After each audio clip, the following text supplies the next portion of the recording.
Are you a landlord in California? You need to watch this video to know what's cooking on the policy front that could wipe you out. This is, in effect, a government taking private property and making them government owned. On October 1949, after defeating the nationalist China, communists took over China, established the People's Republic of China.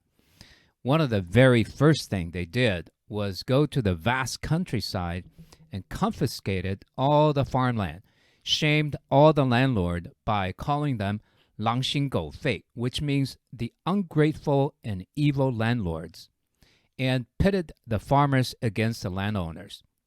Over the years, communists under the leadership of Mao confiscated all the private land and organized them into people's commune, and the government owned all the land and went into the so-called planned economy.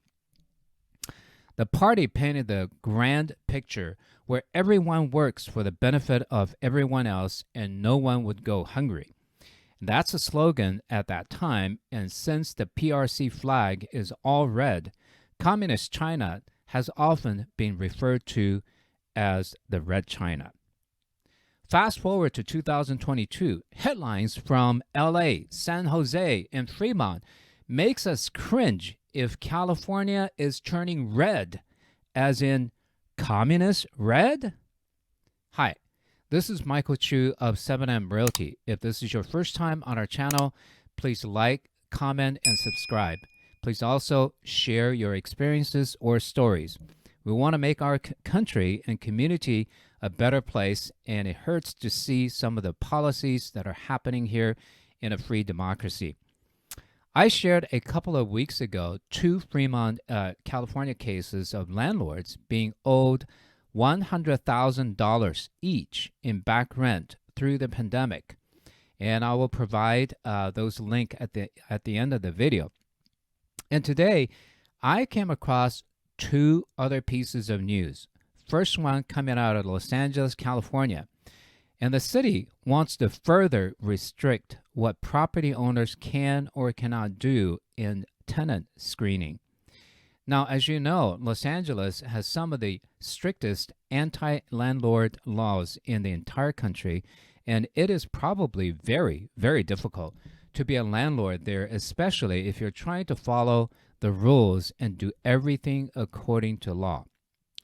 What happened during the pandemic was they put in place all of these eviction protections, the eviction moratoriums, and a lot of landlords didn't get paid for a very long period of time. On top of that, there's rent control within the city of Los Angeles. So landlords, they're trying to navigate the system where there's all these rules, all these regulations, all these tenant protections, and still make money. What is the only course of action that you're going to do as a landlord if they tell you, hey, your tenant doesn't pay rent and you cannot evict them? Well, you're going to try to do the best to make sure that tenant can pay the rent, okay? And you're going to do that by having extremely strict screening criteria. You're going to be like, hey, you got to make 3 or 4 times the rent money in your income. You got to have high credit score. You can't have any blemish on your credit history. All of your finance has to be correct. We're going to have good security deposit down. Your previous rental history is going to be great. You can't have any eviction on your record whatsoever. That's what I would do, right? And in fact, that is what I am advising my clients to do. They're either not taking on any tenants at this time, or will be implementing the strictest policy regarding tenant selection. I'm talking about individual landlords, right? People who have worked hard, saved, and built something for their children or their own retirement. Not some faceless corporation or iBuyer. These are people like you and me, law-abiding citizen working with the system, and what right does the government have to force law-abiding landowners to hold the bag for homeless problem, which needs to be solved, but just not at the expense of private property owners? I am a first-generation immigrant, came to the United States for the free enterprise system and equality for all. Many of the immigrants with high self-discipline worked hard, saved money, bought the first home and the second or the third, believed in the free enterprise system to keep what their hard work earned them in the United States. We expect and deserve the protection of the law just the same as the homeless people. If the poor and homeless population have their story and others would like to help out, that is an act of sympathy and philanthropic conduct. Along this line, perhaps someone who had homeless experience can come back into the society and gather support for those still struggling in that situation. But is it really our government's place to disallow what private citizens do with their own property? Where is the protection of the Constitution? Then there's a possibility the local government could put someone in the landlord's unit who won't pay them, and they could be out thousands of dollars. In fact, in places like LA, more like hundreds of thousands of dollars. Okay, I mean, really, you could suffer immensely by not being able to screen your tenants correctly, but the city council up in LA, that's exactly what they want to do. They want to take away the landlord's ability to look at the financial history and the credit history of tenants that they're going to be putting in their investment. And that is wrong, right? Okay, I mentioned this before, but whenever I read about a story, a locality that wants to do some things like this, it just gets to me. I will monitor like a hawk to see if anything as such development in Alameda County or in the Bay Area. I have to bring it up because this is absolutely ridiculous.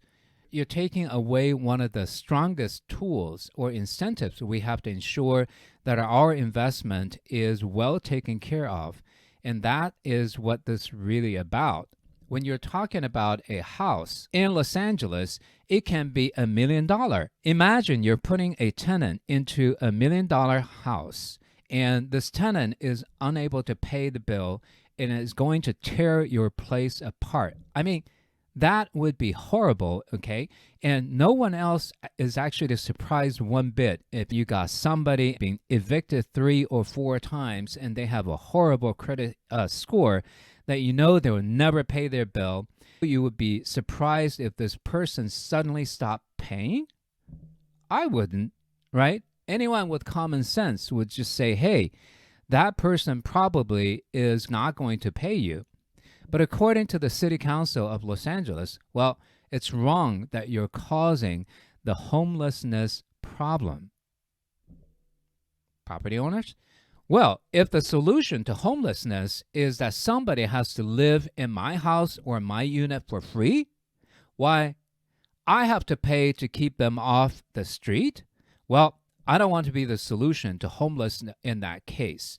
They need to pay their bills, they need to pay them on time, and they need to be good tenants, and that's all I ask, right? Private landlords are not running any charities here. We are not running the homeless shelter, and we're not the affordable housing provider. So, yeah, this is kind of situation very, very, very frustrating for property owners. I am providing the link to the article, and go ahead and hit the like and subscribe button if you haven't already, and maybe leave a comment down below and let me know what you think of Los Angeles basically banning landlords from being able to check out the credit score and eviction history. And if that's the passive income you're counting on for retirement, kids' education, or anything else, government tells you you cannot find any qualified tenant. Have someone move in, they don't pay you, you have to keep paying mortgage, and when it's all over, it will be, by the way, take another year or so to kick them out. All this, and they still want you to pay the property tax, which is what we pay for, all the basic service for the county that provides, and we also pay all the sales taxes. And so that's just one of them. And if this is not bad enough, let's go on to the next one. And let me read a text on CAR for you, the California Association of Realtors. Okay, so this is the page on the weekly update from this week's CAR, California Association of Realtors. And in here, it's describing the AB 2710 being defeated. So I kind of highlighted this in red. Let's blow it up a little bit. I'll read it out to you. It says opposition to AB 2710, CARA, residential real property rights of first offer was one of the hot issues for this year's legislative day. This bill would have prohibited rental property owners from selling their property to someone other than a so called qualified entity for up to almost 1 year. And in this case, the qualified entity basically is a tenant. And the bill will have applied to any residential or multifamily property up to 20 units, they say, and any single family home or condo with a current tenant. The rental property owner who wishes to sell their property would have to have had first provided a disclosure package to each of the qualified entity, and depending upon the circumstances, such as the type of property and the entity's ability to secure financing. AB 2710 provided that this process could potentially take anywhere from several months to maybe up to almost 1 year. AB 2710 was pulled by the author from its scheduled hearing. Well, actually, for the lack of necessary votes to pull it forward. So there you have it. I will also include this link, and this is from CAR. I don't know if you can read it, so perhaps maybe just in this screen you can see it. It's a weekly update of the state legislation as of this week. So this bill was stopped, but the fact that it was thought of makes my hair stand up and my blood boil. And here's the bottom line of this one. The California Apartment Association has derailed this bill that would have created an immediate hurdle for owners wanting to put their property on the market. This bill died Wednesday in the Assembly House and Community Development Committee. The author, lacking the necessary votes to advance the legislation, pulled the item from consideration. So it seems lawmakers in California are more interested in being extremely anti-landlord to the far left. Okay, well, maybe they're thinking landlords are evil. They're pushing for most of the socialist or communist system. Maybe they don't think landlords are evil. They just want available resources to address the homeless issue. The only thing is, everyone who follows the free enterprise system and got into the property ownership for building the generational wealth, and last I checked, we're still not a communist country. And these measures politicians are deploying are awfully close to deprive property owners of their property rights for the good of the public. And they can possibly push for essentially the government to take care of everything for everyone and everybody to be essentially in poverty together. Because when you take away the incentives for individuals to excel in any amounts of possession that is possible, that is when you have a constructive and strong society. If the government takes away individual rights to dispose of property, that is encumbering rights and coercing the use of private property. And that's what they're pushing for, and in my opinion, just like what the Communist Party in China pushed for with People's Commune.